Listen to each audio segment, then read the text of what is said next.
भाइयों, आपने करीब करीब सभी प्रवचनों में ये ज़रूर सुना होगा कि भाई शाकाहारी सही होते हैं, मांसाहार करने से पाप लगता है, और दुनिया भर की बातें आपने सुनी होंगी।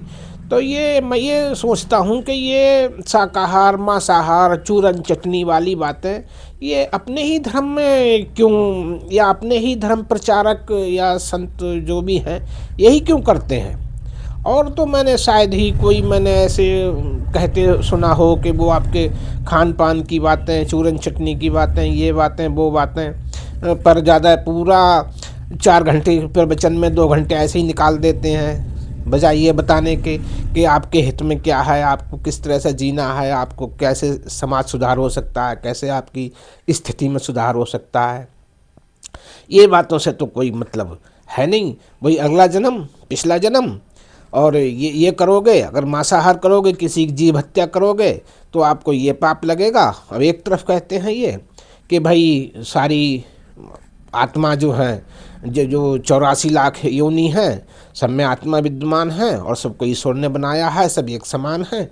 तो फिर मैं ये कहना चाह रहा हूँ, ये मैंने आज ये प्रश्न उठा रहा हूँ मैं, कि जितने ये साधु हैं संत हैं, पर साधु संत, साधु तो नहीं, खैर साधु तो एक अलग अलग ही लोग हैं, वो जो आपको महाकुंभ में या यहाँ वहाँ ऐसी जगह दिखाई देते हैं, उनमें उच्च कोटि के भी ऐसे ही साधु होते हैं कि उनकी तो तुलना करना ही असंभव है शायद किसी से।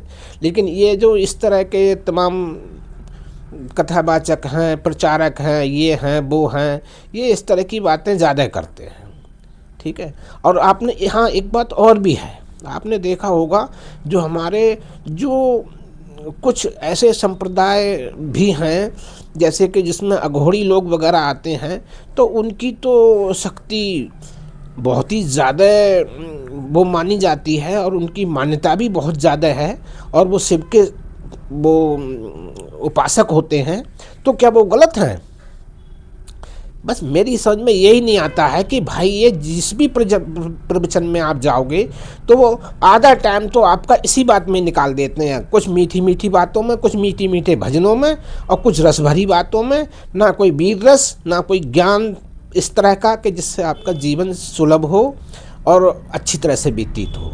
तो मैं यही कहना चाह रहा हूँ कि भाई ये जो बातें करते हैं बड़ी बड़ी मंच पे आसीन होकर पब्लिक को और अपने श्रोताओं को इस तरह के भ्रामक प्रवचनों से ही मुझे नफ़रत है, जो ये ज़्यादा देते हैं कि भाई कि ये ऐसा मांसाहार में ये पाप है वो पाप है। तो मैं इनसे ये पूछना चाह रहा हूँ कि कितने संत और कितने पुजारी, इनमें से कितने हैं शाकाहारी?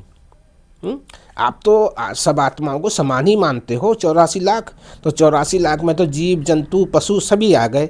ऐसा तो है नहीं कि अगर मान लो जो व्यक्ति मांस का सेवन कर रहा है, मछली का, भेड़ बकरी का, या जो भी चीज़ जिन चीज़ का वो मांस सेवन कर रहा है, तो ठीक है वो थोड़ी बड़ी है आकार में, लेकिन आपके हिसाब से तो आत्मा तो सब में विद्यमान है।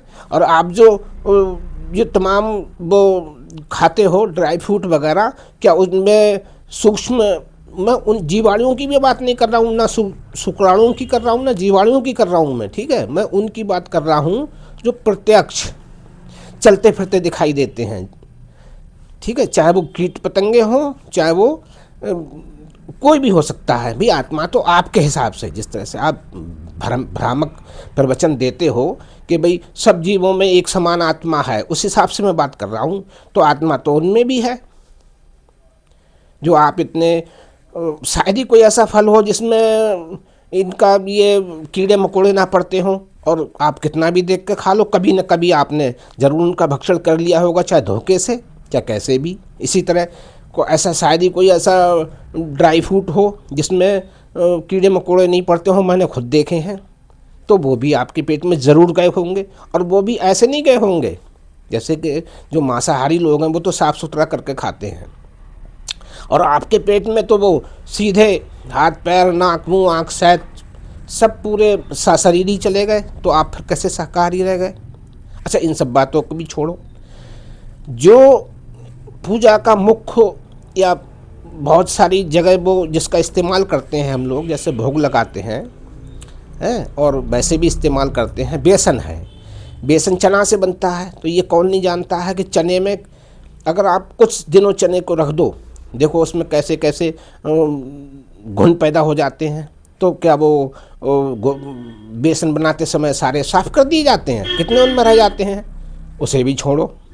ऐसा कौन सा साधु संत और वो हैं जो होंगे, अरे दो चार ठीक है, उनकी बात नहीं हो रही है, जो ये उनकी बात हो रही है जो कथाओं में भ्रामक ये चूरन चटनी की बातें कहकर, ये कहकर वो कहकर टाइम पास करते हैं, मीठी मीठी बातें करके, और पब्लिक को गुमराह करते हैं, उनकी बात हो रही है। आटा तो सभी खाते हैं ना ये लोग, हैं? आटा किस चीज़ से बनता है? गेहूं से। गेहूं में अगर आप गेहूं को 4-6 महीने रख दो, उसमें लाखों अरबों के हिसाब से उसमें घुन पड़ जाते हैं। तो क्या पीसते समय उनके घुन अलग कर दिए जाते हैं? कर भी दिए जाते तो कितने कर दिए जाते हैं? क्या उनमें घुन रह नहीं जाते हैं? और वो घुन आपके आटे में सम्मिलित नहीं है।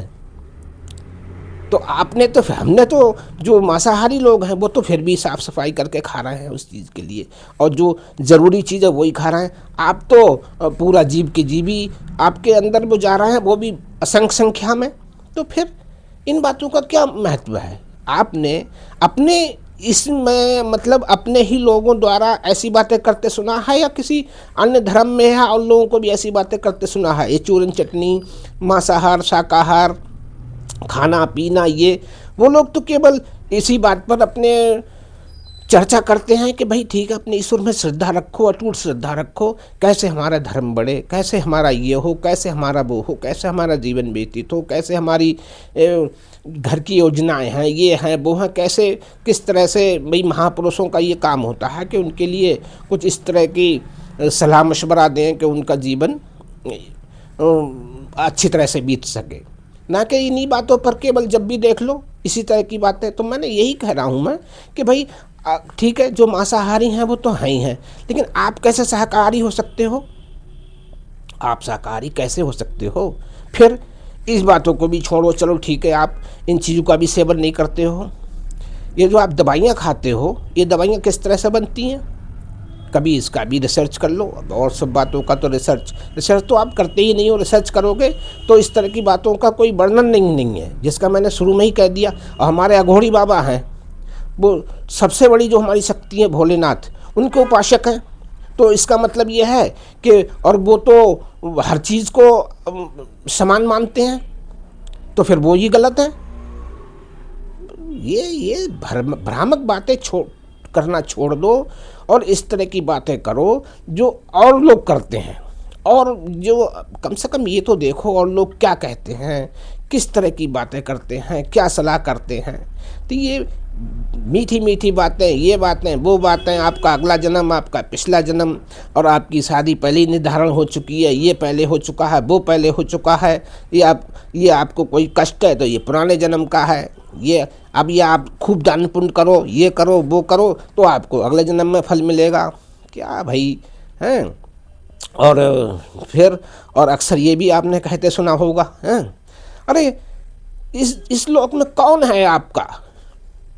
कोई नहीं है आपका। आपका बेटा आपका नहीं है, आपकी पुत्री आपकी नहीं है, जितने ये हैं, ये जितने आसपास आपके, ये कोई नहीं है। केवल आपको ईश्वर का ही ध्यान करना चाहिए, हमें उन्हीं के शरण में जाना है। कौन है अपना? मृत्यु पश्चात ये हमारे लिए घर में एक दिन भी नहीं रखते हैं, आपको घर में एक दिन भी नहीं रखेंगे, और यही जाके आपको अग्नि के समर्पित कर देंगे। तो ये बातें कोई बताने की हैं? ये कौन नहीं जानता है? या कौन से धर्म में कौन अपने घर में रखता है और कौन अपने अपने संस्कार के हिसाब से वो नहीं करता है?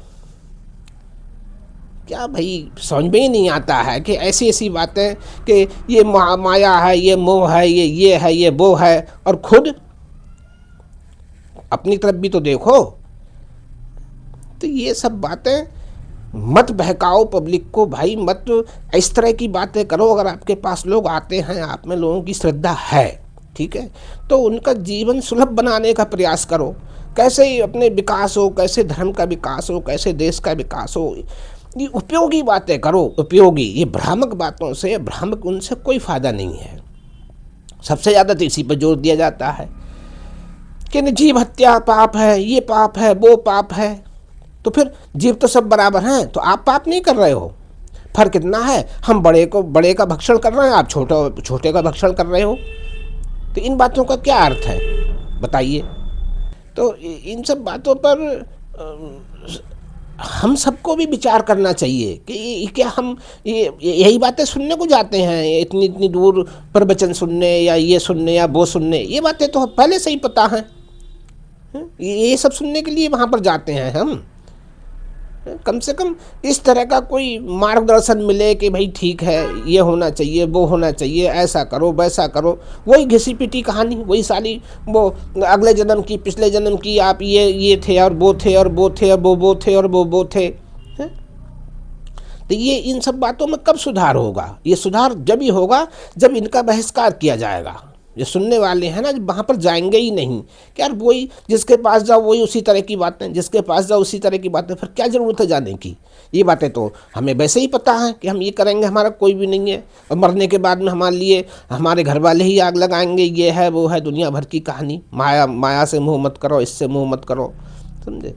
तो ये सब भ्रामक बातें हैं। इनको कब इनका अंत होगा, क्या होगा, कुछ तो इस पर अंकुश लगना चाहिए। इन्हें विचार विमर्श इन्हें करना चाहिए कि भाई क्या बातें करनी चाहिए, क्या बातें नहीं करनी चाहिए, किन बातों का महत्व है, किन का महत्वहीन बातें करते हैं। बिल्कुल मैं तो यही देखता हूँ कि अन्य कोई इस तरह की चूरन चटनी वाली बातें करते ही नहीं है। वो इतनी गहरी बातें करते हैं, इतनी सोचने समझने की दिशा निर्देश देने वाली, दिशा दिखाने वाली बातें करते हैं।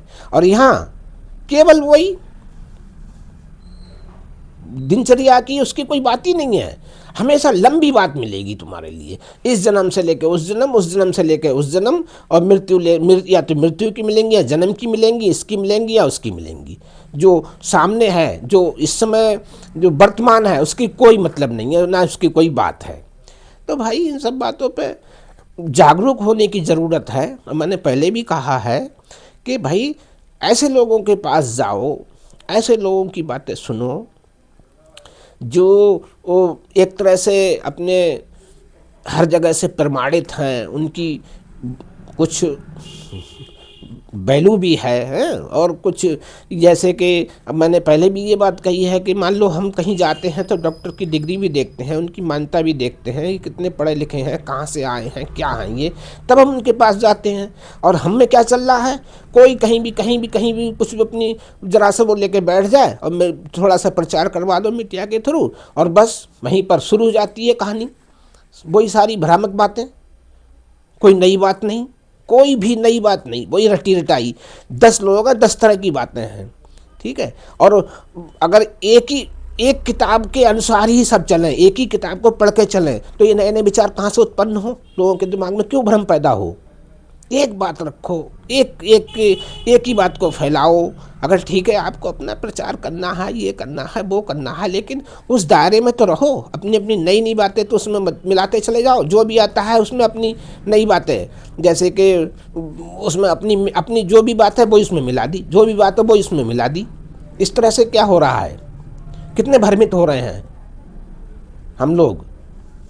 तो इस सब बातों पर आपको भी विचार करना चाहिए, और सबको विचार करना चाहिए। अब ये भी देखना चाहिए कि भाई क्या सही है, क्या गलत है, और सब कुछ इतनी जागरूकता के हिसाब से ही आप चलो। ये नहीं है कि वो भेड़ चाल वाली बात है कि अगर एक भेड़ चल दी तो सारे उतनी चल दिए, आगे पता ही नहीं आगे क्या होगा क्या नहीं होगा। ठीक है साहब, जय हिंद, जय भारत।